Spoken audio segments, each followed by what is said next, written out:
Hello and welcome welcome back to the channel. दोस्तों, उम्मीद करता हूं कि आप सब बढ़िया से होंगे। तो चलिए, इस वीडियो में हम बात करेंगे जूनियर असिस्टेंट हाई कोर्ट का जो एग्जाम हुआ था उसके क्वेश्चन पेपर जो जम्मू डिवीजन का है उसका एनालिसिस करेंगे, उसको डिस्कस करेंगे। दोस्तों, जम्मू डिवीजन का जो क्वेश्चन पेपर हुआ था उसमें कंप्यूटर वाली जो सेक्शन है सिर्फ इस वीडियो में उसको डिस्कस करेंगे और ये टोटल नंबर ऑफ क्वेश्चन जो रहेगा 15 क्वेश्चन होंगे। और ये वाला क्वेश्चन पेपर आप देख के आने वाले जो अपकमिंग एग्जाम्स है, जैसे कि आपका जेकेपीएसआई हो गया, नायब तहसीलदार हो गया, आपका पटवारी हो गया या एमटीएस, जितनी भी आने वाली वैकेंसीज हैं, इस क्वेश्चन पेपर को देख के आप अपने आप को एनालाइज करेंगे कि आपको इसमें कितना आता है, क्वेश्चन पेपर का ट्रेंड क्या पूछा जा रहा है आजकल, और किस तरीके का, किस लेवल का कंप्यूटर सब्जेक्ट से सवाल आने वाले हैं। तो वीडियो को पूरा आखिर तक देखिएगा। हमें कमेंट सेक्शन में जरूर बताइएगा कि आपके कितने आंसर्स ठीक हो रहे हैं आउट ऑफ 15 में से। चैनल पे अगर आप नए हैं तो चैनल को सब्सक्राइब जरूर करें और अपने दोस्तों के साथ ज्यादा से ज्यादा इस वीडियो को शेयर करें। तो चलिए शुरू करते हैं। तो पहला सवाल है आपके सामने कि which type of memory is use to store the BIOS. सबसे पहले आपको मालूम होना चाहिए कि बायोस होता क्या है। दो बायोस की अगर हम बात करें तो बायोस आपका बेसिक इनपुट आउटपुट सिस्टम होता है। सवाल पूछा गया है कि इनमें से कौन सी ऐसी मेमोरी है जिसको यूज किया जाता है टू स्टोर द बायोस के लिए। क्या वो रोम होती है, रैम होती है, हार्ड डिस्क होती है या आपका एसएसडी। एसएसडी की बात करें तो ये होता है आपका सॉलिड स्टेट ड्राइव। तो इस क्वेश्चन का सही आंसर जो रहेगा वो रहेगा ऑप्शन नंबर ए, यानी कि रोम को यूज किया जाता है स्टोर द बायोस। अगला सवाल की बात करें, सवाल पूछा गया कि विच component is responsible for arithmetic calculations in a computer. क्या वो एएलयू होता है, क्या वो सीयू होता है, सीयू दैट मीन्स आपका कंट्रोल यूनिट, क्या वो रैम होता है या रोम होता है। तो बहुत आसान सा सवाल है। इसका जो सही आंसर हो जाएगा वो हो जाएगा आपका एएलयू। एएलयू यानी कि आपका अर्थमेटिक एंड लॉजिकल ऑपरेशन, यही रिस्पॉन्सिबल होता है हमारे कंप्यूटर में जितने भी अर्थमेटिक कैलकुलेशंस होती हैं और जितने भी लॉजिकल ऑपरेशंस परफॉर्म होती हैं वो आपका एएलयू करता है। अगले क्वेश्चन की बात करें तो अगला सवाल है आपके पास कि what is a syntax error. Syntax error क्या होता है। क्या वो वाला एरर जो लॉजिक में होता है, या वो वाला एरर जो प्रोग्रामिंग की स्ट्रक्चर में पाया जाता है, या वो वाला एरर जब जो ड्यूरिंग एग्जीक्यूशन के दौरान आता है, या वो वाला error due to incorrect output, जब हम इनकरेक्ट आउटपुट देते हैं। तो बताइए इसका सही आंसर क्या हो जाएगा। आपको मालूम होना चाहिए कि सिंटैक्स एरर एक आसान सा सवाल है, जिससे +2 का कंप्यूटर पढ़ा होगा तो वहां पे सबसे पहले यही पढ़ाया जाता है प्रोग्रामिंग में। तो ये जो इसका सही आंसर हो जाएगा, तो सिंटैक्स एरर होता है वो वाला एरर जो कहां पे आता है, प्रोग्रामिंग के स्ट्रक्चर में। अगले सवाल की तरफ रुख करते हैं। तो अगला सवाल पूछा गया, which protocol is use to secure browser, आपका ब्राउजर की वेबसाइट। सवाल बहुत आसान है कि सिक्योर कौन करता है। क्या वो HTTP करता है, FTP करता है, या HTTPS या SMTP। यहां पे सबसे पहले मैं इनका फुल फॉर्म सभी का बता दूं। HTTP होता है hyper text transfer protocol, FTP होता है फाइल ट्रांसफर प्रोटोकॉल, HTTPS होता है hyper text transfer protocol, S से होता है सिक्योर, और SMTP का होता है सिंपल मेल ट्रांसमिशन प्रोटोकॉल। तो इसमें से कौन सा सवाल पूछा गया कि कौन सा इस्तेमाल होता है जो सिक्योर करता है ब्राउज की वेबसाइट्स को। तो इसमें आपका आएगा आपका ऑप्शन नंबर सी, यानी कि हाइपरटेक्स्ट ट्रांसफर प्रोटोकॉल, और एस से क्या होता है, सिक्योर। इसका काम ही क्या होता है कि जिस भी वेबसाइट पे हम जाएंगे वहां पे उस ब्राउज की या उस वेबसाइट को या उस डेटा को क्या करना, सिक्योर करना। बढ़ते हैं अगले क्वेश्चन की तरफ। उम्मीद करता हूं कि यहां तक अभी आपने सारे के सारे सवालों का जवाब दिया होगा। अगला सवाल है कि which of the following device is a volatile storage. Volatile storage जो है इसमें से कौन सी डिवाइस होती है। क्या वो रैम होती है, क्या वो हार्ड डिस्क होती है, क्या वो मैग्नेटिक टेप होती है, या आपका फ्लॉपी डिस्क होता है। तो इस सवाल को करने के लिए सबसे पहले आपको मालूम होना चाहिए कि वोलेटाइल स्टोरेज या वोलेटाइल मेमोरी क्या होता है। तो दोस्तों वोलेटाइल मेमोरी वो वाली मेमोरी होती है जिसमें डेटा हमारे पास परमानेंट नहीं रहता है, टेम्परेरी डेटा रहता है, इज नोन एज वोलेटाइल। और वो जो टेम्परेरी डेटा जो रहता है वो रहता है हमारे पास कहाँ पे, रैम में। हार्ड डिस्क की बात करें तो इसको इस्तेमाल किया जाता है डेटा स्टोरेज के लिए, मैग्नेटिक टेप की बात करें तो डेटा स्टोरेज के लिए, और फ्लॉपी डिस्क की बात करें तो ये भी इस्तेमाल होती है आपका डेटा स्टोरेज के लिए। तो इसलिए क्वेश्चन नंबर 60 का आंसर जो है सही हो जाएगा आपका ए यानी कि रैम। अगले क्वेश्चन की बात करते हैं तो क्वेश्चन नंबर 61 क्या कहता है कि what does URL include. URL की बात अगर हम पहले करें तो यूआरएल क्या होता है, यूनिफॉर्म रिसोर्स लोकेटर। इसमें पूछा गया इट इंक्लूड, क्या प्रोटोकॉल इंक्लूड होता है इसमें, डोमेन नेम इंक्लूड होता है, या पाथ टू द रिसोर्स होता है, या क्या ये सारे के सारे जो हैं all about of the above जो है वो यूआरएल में इंक्लूड होते हैं। तो इसका जो सही आंसर हो जाएगा वो डी हो जाएगा, यानी कि all of the above. URL क्या है हमारे पास, यूनिफॉर्म रिसोर्स लोकेटर। ये दो तरह का होता है, एक होता है यूनिफॉर्म रिसोर्स आइडेंटिफायर और एक होता है यूनिफॉर्म रिसोर्स नेम। और ये इंक्लूड करता है, इसमें प्रोटोकॉल भी होता है, डोमेन नेम भी होता है और आपका पाथ टू द रिसोर्स भी होता है। अगले क्वेश्चन की तरफ रुख करते हैं तो अगला सवाल है कि what is the main purpose of a proxy server. सवाल सिंपल है कि प्रॉक्सी सर्वर का मेन पर्पस क्या होता है।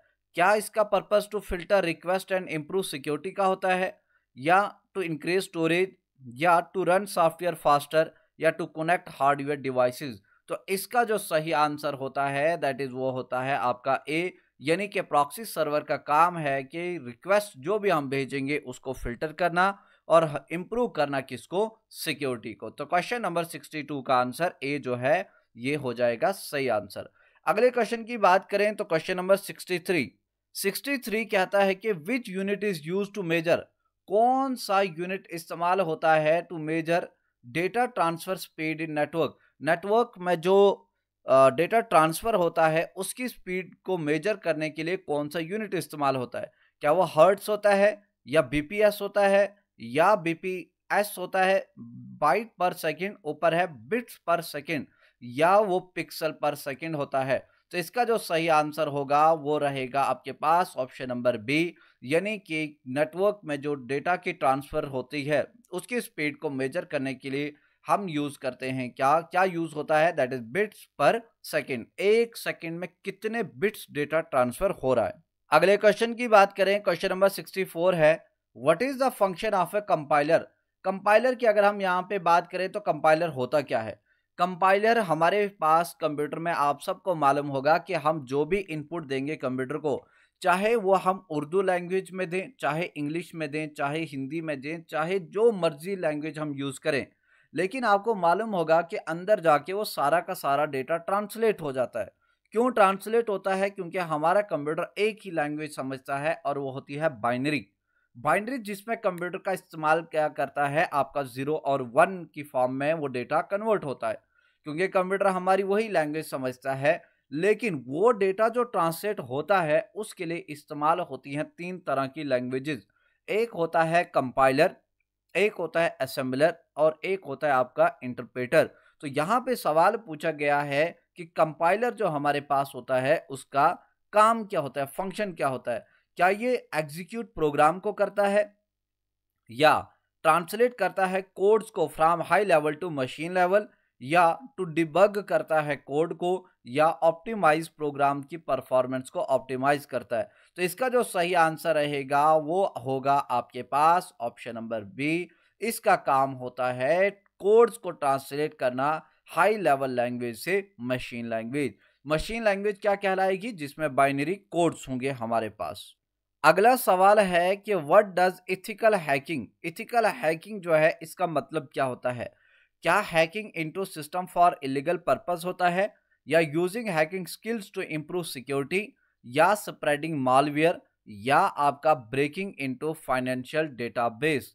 तो इसका जो सही आंसर रहेगा वो होगा आपके पास ऑप्शन नंबर बी, यानी कि ये इस्तेमाल होता है फॉर यूजिंग हैकिंग स्किल, किसके लिए, टू इम्प्रूव सिक्योरिटी को इम्प्रूव करने के लिए इज नॉन एज आपका क्या होता है, इथिकल हैकिंग। अगला सवाल है what is the role of captcha in cyber security. आपको मालूम होगा कि हम जो भी फॉर्म भरते हैं, जब हम साइन इन करते हैं, लॉग इन करते हैं, तो हमारे सामने वहां पे ऑथेंटिकेशन के लिए एक कैप्चा शो होता है। सवाल वही पूछा गया है कि कैप्चा का रोल क्या होता है साइबर सिक्योरिटी में। तो ऑप्शंस को ध्यान से पढ़िएगा।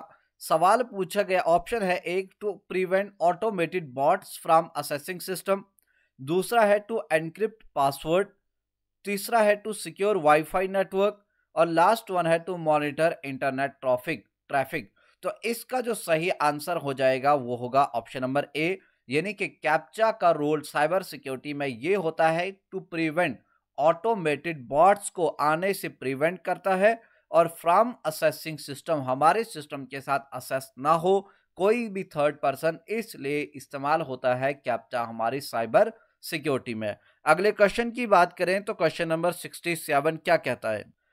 ये क्वेश्चन है कि what is the primary purpose of 3D printing. Primary purpose 3D printing का क्या है। क्या वो प्रिंटिंग टेस्ट डॉक्यूमेंट्स होते हैं, या उसको किया जाता है क्रिएट 3 डायमेंशनल फिजिकल ऑब्जेक्ट्स, या storing large amount of data, या जनरेटिंग 3D कंप्यूटर ग्राफिक। एक अच्छा सवाल है, एक टेक्निकल सवाल है। तो क्वेश्चन नंबर 67 जो है इसका सही आंसर हो जाएगा आपके पास ऑप्शन नंबर बी, यानी कि ये इस्तेमाल होता है for creating 3 dimensional physical objects. अगले क्वेश्चन की बात करें, क्वेश्चन नंबर 68 सवाल पूछा गया कि what does the term biometrics refer to. Simple सा सवाल है, टर्म पूछी गई है कि बायोमेट्रिक क्या होता है। तो क्वेश्चन नंबर 68 के ऑप्शन पढ़िए कि मेजरिंग बायोलॉजिकल कैरेक्टरिस्टिक्स, दूसरा है एनालाइजिंग डीएनए सीक्वेंस, तीसरा है स्टडिंग इकोसिस्टम, और लास्ट वन है ट्रैकिंग फिटनेस डेटा। ये भी एक टेक्निकल सवाल है, अच्छा सवाल है, और इसका ऑप्शन हो जाएगा ऑप्शन नंबर ए सही। ये इस्तेमाल होता है फॉर मेजरिंग बायोलॉजिकल कैरेक्टरिस्टिक्स। अगले क्वेश्चन की तरफ रुख करते हैं। क्वेश्चन नंबर 69 कहता है कि to produce high quality graphic, यानी कि हार्ड कॉपी इन कलर में, you would want to use an. बताइए आपको अगर हाई क्वालिटी ग्राफिक प्रोड्यूस करना है, हार्ड कॉपी है कलरफुल, तो बताइए आप इनमें से किस को इस्तेमाल करेंगे। क्या वो आरजीबी मॉनिटर को करेंगे, प्लॉटर को करेंगे, इंकजेट प्रिंटर को करेंगे, या आप लेजर प्रिंटर को करेंगे। तो इस क्वेश्चन का सही आंसर हो जाएगा, वो हो जाएगा आपके पास ऑप्शन नंबर सी, यानी कि हम इस्तेमाल करेंगे इंकजेट प्रिंटर को। अगले क्वेश्चन की बात करें, और ये कंप्यूटर की सेक्शन का आखिरी सवाल होगा। सवाल है कि which are the following defines the meaning of RAM. आसान सा सवाल है कि इन ऑप्शन में से बताइए कौन सा ऑप्शन सही है जो डिफाइन करता है मीनिंग ऑफ रैम। क्या वो it is a memory that can only be read, it is a memory with both read and written, तीसरा है it is a memory which is use for permanent storage, अगला सवाल है it is memory which can only be written. तो इस सवाल का सही आंसर जो हो जाएगा वो हो जाएगा ऑप्शन नंबर बी। ये हमारे पास एक मेमोरी होती है जो क्या कर सकती है, बोथ रीड भी कर सकती है और राइट भी कर सकती है। तो ये हो गए आज के इस कंप्यूटर वाली सेक्शन के जम्मू डिवीजन के 15 क्वेश्चन। और यहाँ पे अब इसका एनालिसिस करें तो इन फ्यूचर आने वाले जो एग्जाम हैं उसमें कंप्यूटर सेक्शन की बात करें तो मोस्टली आप पढ़ेंगे हार्डवेयर को बहुत अच्छे से पढ़ेंगे, नेटवर्क्स को बहुत अच्छे से पढ़ेंगे। इसके अलावा थोड़ा जो टर्म्स वगैरह हैं उनको भी नेक्स्ट आने वाले अपकमिंग एग्जाम्स के लिए पढ़ेंगे। जैसे सवाल पूछा गया इथिकल हैकिंग क्या होता है, कैप्चा क्या होता है साइबर सिक्योरिटी में, बायोमेट्रिक्स क्या होता है, 3D प्रिंटिंग क्या होता है, बायोमेट्रिक्स क्या होता है, प्रॉक्सी सर्वर क्या होता है। मोस्टली इसमें जो सवाल आए हैं वो आपका पूछा गया है टर्मिनोलॉजी। तो उम्मीद करता हूं कि आपको सारे के सारे सवालों के जवाब आपने भी दिए होंगे, और हमें कमेंट सेक्शन में ज़रूर बताइए कि आपने 15 में से कितने क्वेश्चन आपके सही हुए। तो बाकी बात करेंगे अगली नेक्स्ट वीडियो में। यहाँ तक इतना ही, देखने के लिए थैंक यू सो मच।